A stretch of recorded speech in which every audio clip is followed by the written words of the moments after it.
Hey, my friend, we are just a few weeks out from launching season 6 of the Mission Forward podcast. Woohoo! So many amazing guests coming up. If you have enjoyed this summer of special rebroadcasted content, I hope you will give the show a rating or a review to help us keep growing this community into the fall and beyond. But now I've got a question for you.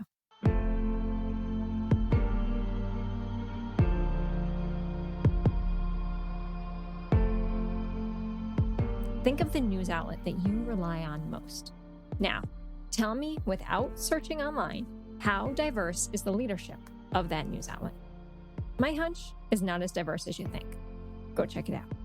Today's guest is the editor-in-chief of Prism, an independent nonprofit newsroom led by 100% journalists of color. And as she says, Prism was founded because mainstream media wasn't reflecting enough of the truth, and it wasn't bringing us closer to our vision of collective liberation and justice. Ashton and I talk about how so much of the narrative is lost when it's told from one perspective, and that perspective is often a default white perspective. As she says, if there's not even an opportunity for journalists of color to be holding the editor's pen, then you can't rewrite that narrative. This is such a good, thought-provoking, and stay-with-you kind of episode. I hope you enjoy it, and I will see you on the other side.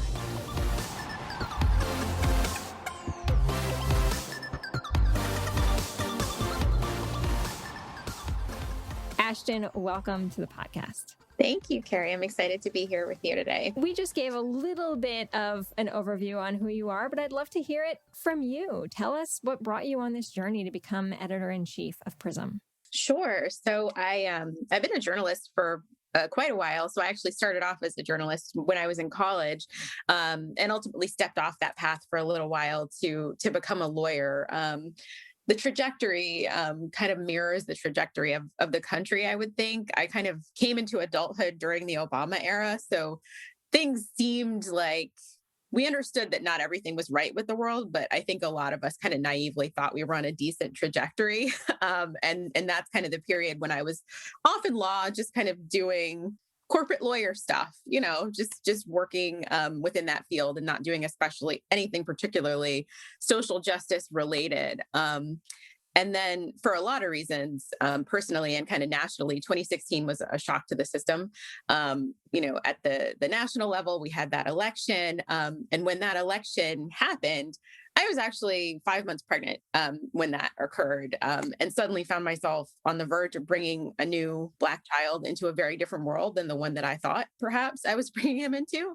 And over the course of that election and kind of the things that unfolded in the years immediately after, I saw a lot of the ways that media was complicit in the failure, the many, many failures that kind of led up to the election of someone who was offensive to a lot of different kind of norms and ideas of justice.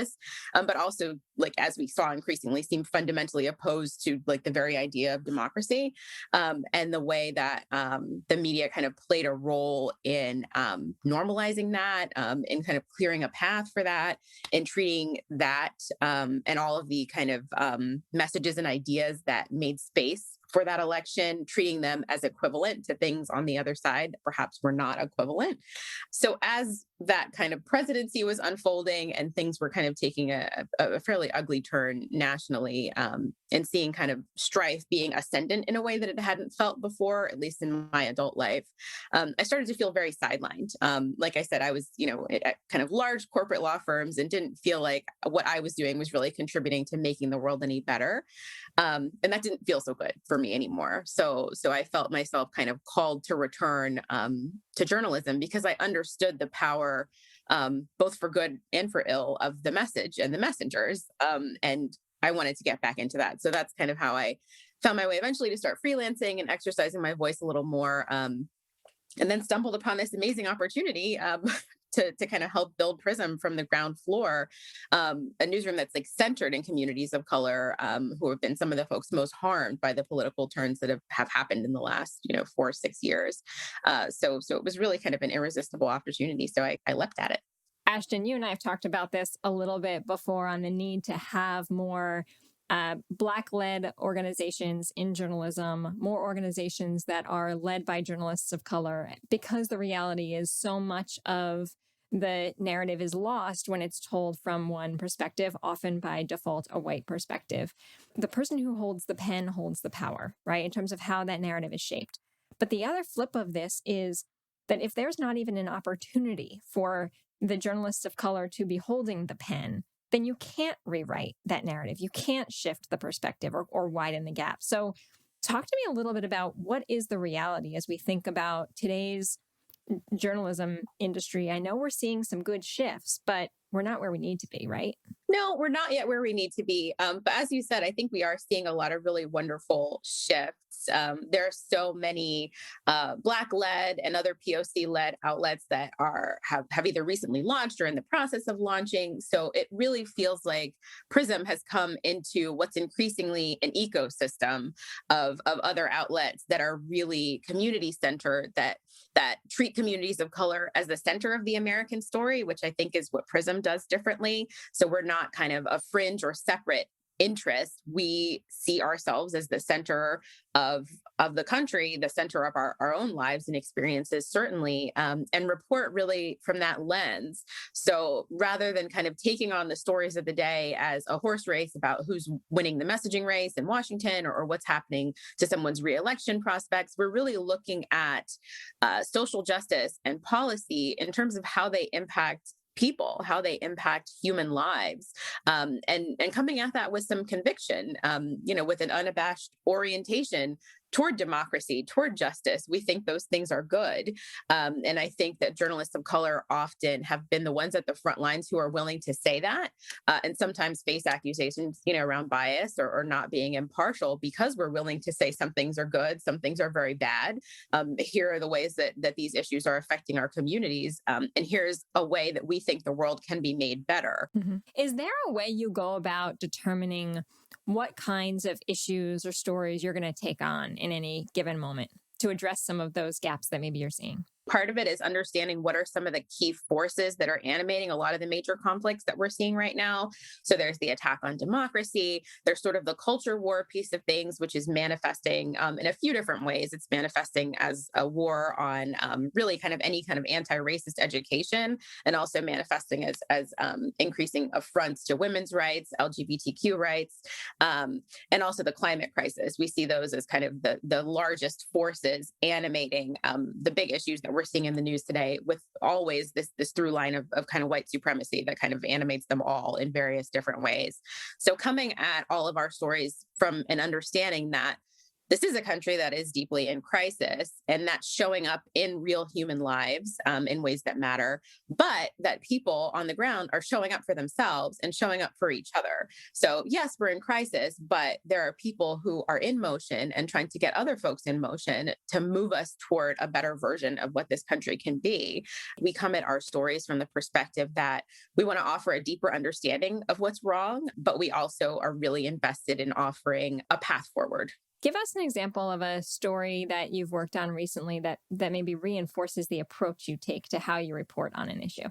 A really strong example of this would be some of the immigration stories that we've done recently. So we spent a lot of time, especially earlier this summer, focused on refugee resettlement and kind of the crisis that's unfolding in that space. So we initially kind of set out to just kind of explore the topic a bit more and expose people more to understandings of how refugee resettlement is experienced by refugees themselves, and kind of what's happening at a policy level. But as we were undertaking that reporting, we saw this crisis explode with Afghanistan, that war winding down, and an influx of more folks as refugees coming from there. And then more recently, more Haitian refugees coming in. So we've taken a look at that, really deeply, offered like a very deep understanding of what refugee resettlement looks like, the mechanics of it.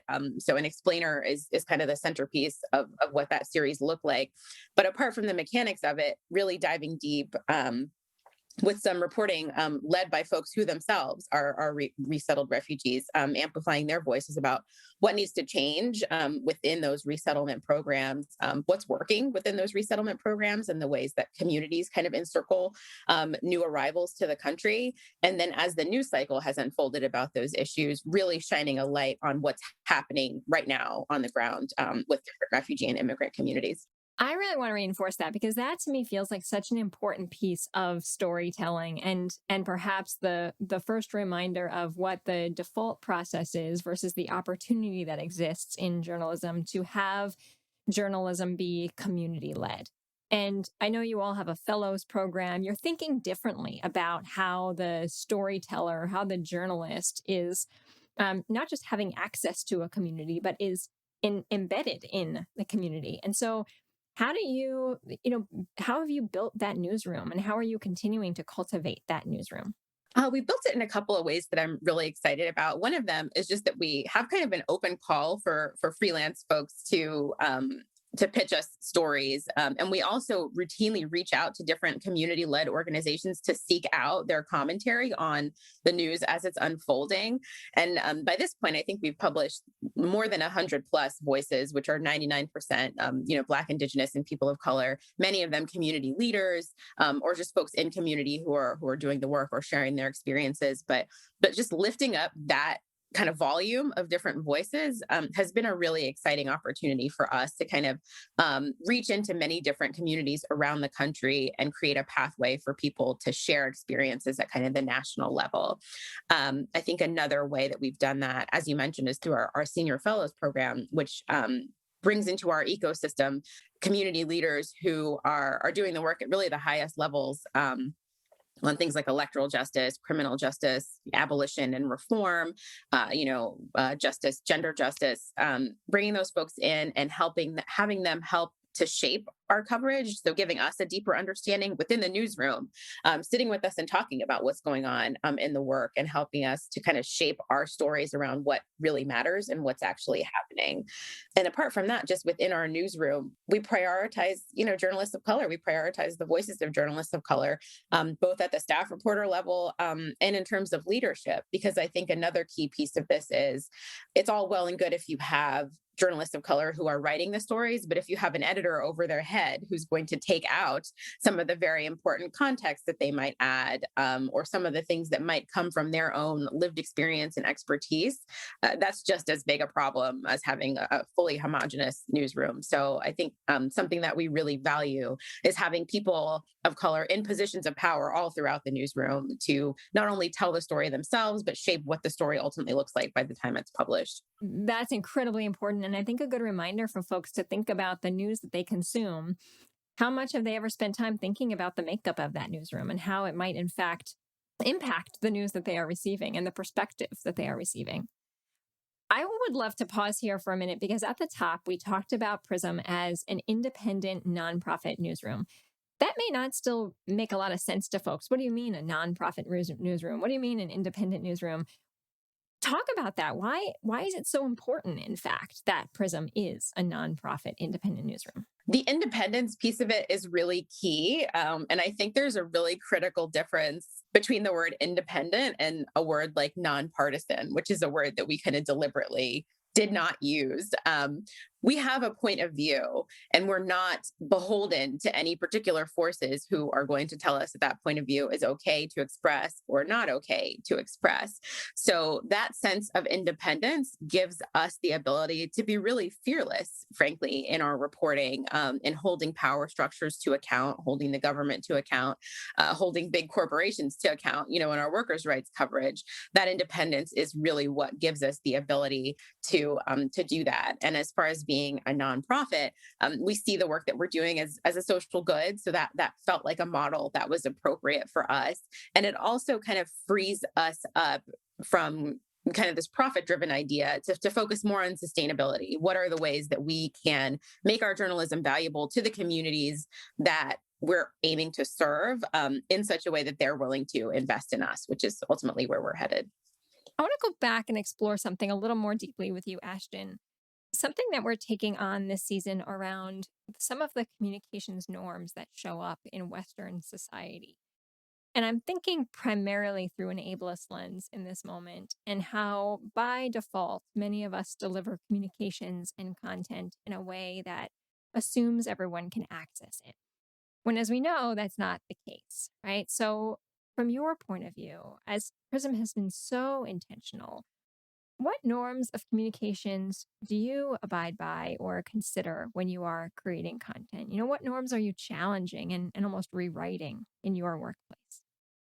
I think one of the things that we have started to be even more thoughtful about in the last kind of year is understanding that not everyone in our readership exists within the same spaces, particularly within social justice spaces, but wanting to invite more folks in. So being careful about not assuming knowledge of acronyms or certain terms has been something that we've been really, really intentional about, because we just want to make sure that we are writing in a way that's open to everyone and invites folks to learn more, rather than kind of just talking to a group of folks who may be the most informed. That's something we've been thinking about a good deal more.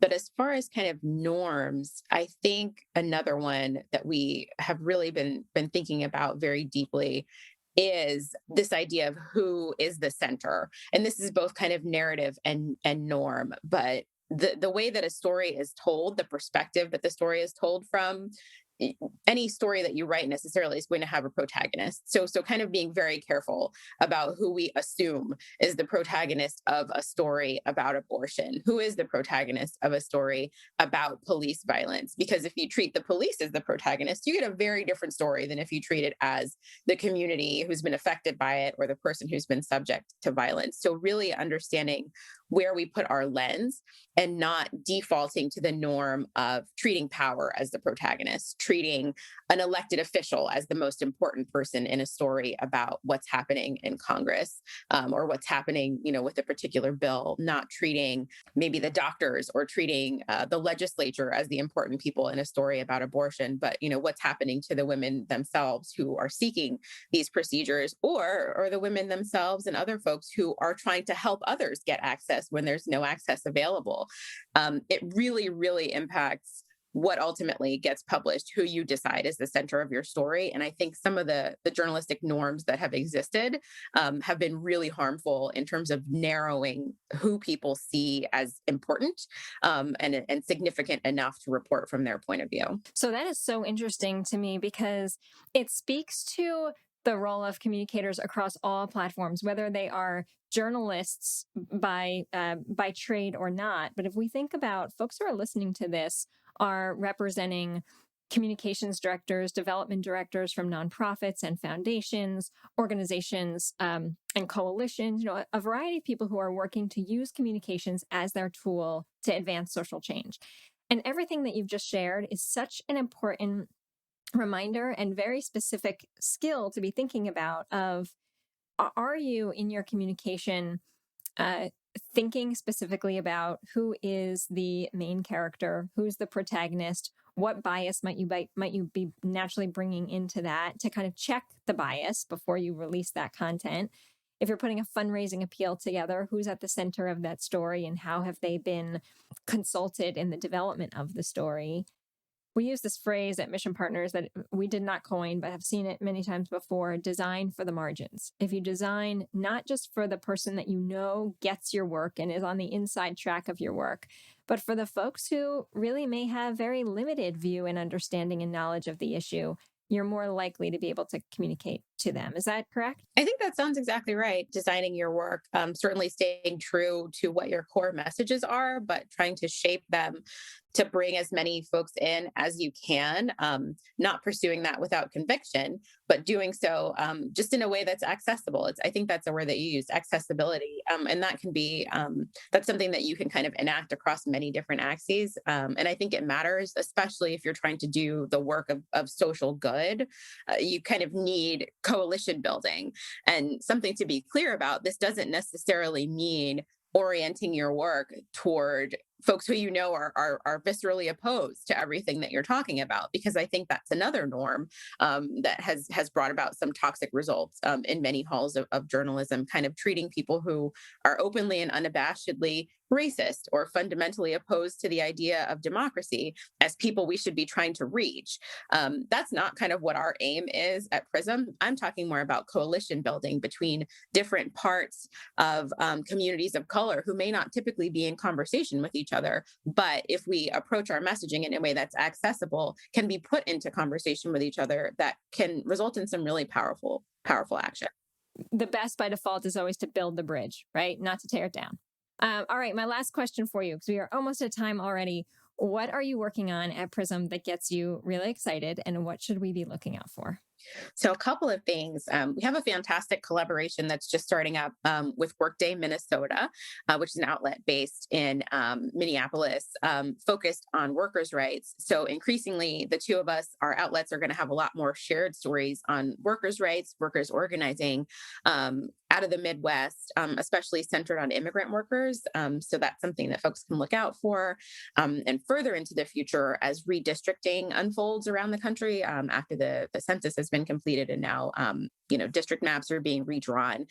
Prism's working on a series with the support of the Solutions Journalism Network to explore and explain the fight against racial and partisan gerrymandering, both within court, with independent redistricting commissions, really taking a deep dive into what solutions have worked and are working and which ones are maybe falling short of what our expectations were in this really important kind of push for representation that's fair. So cool. Well, I am thrilled about that on a lot of levels, including we had Tina Rosenberg on last season to talk about solutions journalism and the importance of asset framing. And so we'll make sure we'll pull that one back up too. So no paywalls, right? Access to all of your content.